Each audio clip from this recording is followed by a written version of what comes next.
Kung kayo po yung magpapagawa o kaya magpapagabit nitong spandrel ceiling na tinatawag, ano po ba yung gusto nyo? Yung nilalagyan ng rivets lahat o yung may agwat? Ito po yung pag-uusapan natin ngayon. Kasi merong mga customer na gusto nila lahat yan naka-rivets sa mga dulo, magkabilang dulo. Ngayon, yung sa loob niyan kasi, lahat na po yan, lahat ng panel na yan, naka-rivets na yan. So, para sa akin, hindi po ako mag-agree na lahat yan dapat lagyan. Pero, ewan ko lang sa ibang installer kung ano yung diskarte nila. Yun po kasing ibang nagkakabit nito ay hindi na naglalagay ng framing. Kaya obligado sila na i-rivets yan na naka-expose. Kung magamit sila ng 2x2 na angle type na moldura, imbis na yung standard na nabibili sa planta, pinapa-customize nila. So doon na po nila rektang kinakabit yung panel ng spandrel. Ang problema lang kasi sa walang frame, maaari po itong bumagsak kasi magkabilang dulo lang yung sumusuporta dyan. Unlike po sa may frame, meron niyang rivet sa gitna dyan mismo sa loob. So kahit hindi ka na mag-rivets magkabilang dulo, pwedeng-pwede na yon. Kung napapansin nyo po, ito po yung ginawa namin na tinadtad ng blind rivets yung kada panel ng spandrel. Hindi naman natin maaaring suwayin yung may-ari kasi siya yung nagbabayad at siya rin yung nasa posisyon para magsabi kung ano yung dapat. Pero kung tayo naman po yung masusunod, base sa experience natin, ay hindi na po yan kailangang tadtarin. Mamaya po sa ulian ng video, makikita nyo kung ano yung pinagkaiba. Kasi meron pa ditong ginawa kami na hindi pa natatadad. So papakita natin kung bakit mas maganda yung hindi lahat nilalagyan ng rivets. At kung meron po pala tayo ditong viewer na nakapagkabit na ng spandrel, pwede nyo pong ibigay yung reaksyon nyo sa pamamagitan ng komento. Pwede nyo i-comment kung ano yung diskarte nyo sa paglalagay ng rivets. Kasi sa akin po talaga, hindi ko yan tinatadtad. Ganito yung ginagawa ko yan. Nagbibigay ako ng agwat. Mga 2 piraso o 3 bago ko i-rivets ulit.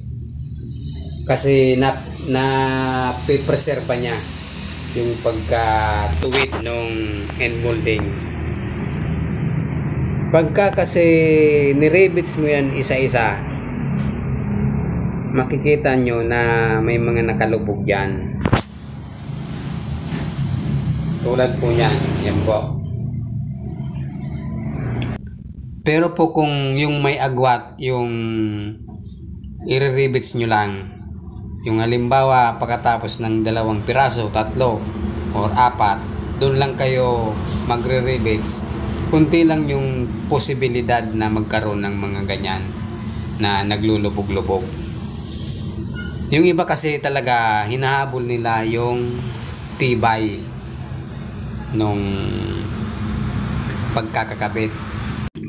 Sa parte ko naman, napaliwanag ko na yan kasi na doon pa lang po sa rivets doon sa gitna, kung merong framing, ay matibay na po yan. So hindi na kailangan i-rivets yan magkabilang dulo. Kasi halimbawa 3 piraso yung ni-rivets nyo, maglalak na po yan. Saka yung pinagbasehan ko po nito, kaya ako nasabi na matibay na yan. Kasi yung mga kinabitan ko nito ay dinaanan na ng mga bagyo. Dito kasi sa Bicol, malalakas yung mga bagyo. Kaya proven ko na po yan na hindi ko talaga yan nire-release lahat. Ganyan lang po yung itsura niyan. Sa iba nga, mga 5 yung agwat niya. So ito 3 lang yung inumpisan ko sana. Kaso pinadagdagan nung may-ari na gusto, tadda rin talaga. So wala tayong magagawa dyan. Pero kung ako talaga yung tatanungin, mas maganda yung hindi po nire-release lahat. Kaya nga po ito dinisenyo na spandrel, na yung rivets niya hindi naka-expose. Pero sa bandang uli, yung mayari pa din yung masusunod syempre. Ito lang pong video natin ay mungkahi ko lang po kung sakaling magugustuhan nyo.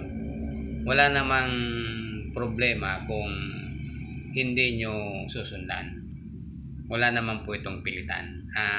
Pansariling ideya lang po. Ang layunin ko lang po dito ay may bahagi sa inyo kung ano yung mga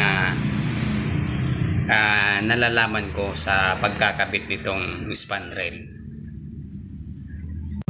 So sa katagalan po ng pagtatrabaho natin, siyempre makakakuha tayo ng mga bagong ideya na lalo na dito sa pagkakabit ng kisame, itong spandrel. So bakit natin tatadtarin itong end molding kung pwede naman nating limitahan at mapipreserba pa natin yung kagandahan ng resulta ng pagkakabit natin. So ito lang po talaga yung nais kong ibahagi sa inyo. Pero kung hindi kayo komportable na hindi yan tadtad, kayo pa rin po yung masusunod. Kasi baka sisihin nyo ako kung sakaling ilipad yan ng hangin. Pero sa akin, aprobado ko na talaga yan na matibay na po yan. Kahit kunti lang yung rivets na ilalagay nyo. Basta maglalagay kayo ng frame. Yun ang pinaka-importante. Doon sa walang frame, pwede naman yun. Kaso doon, dahil hindi ko nakasanayan, hindi po ako doon magre-recommenda na gano'n ang gawin nyo. So dito na lang po yung video natin at salamat po sa inyo.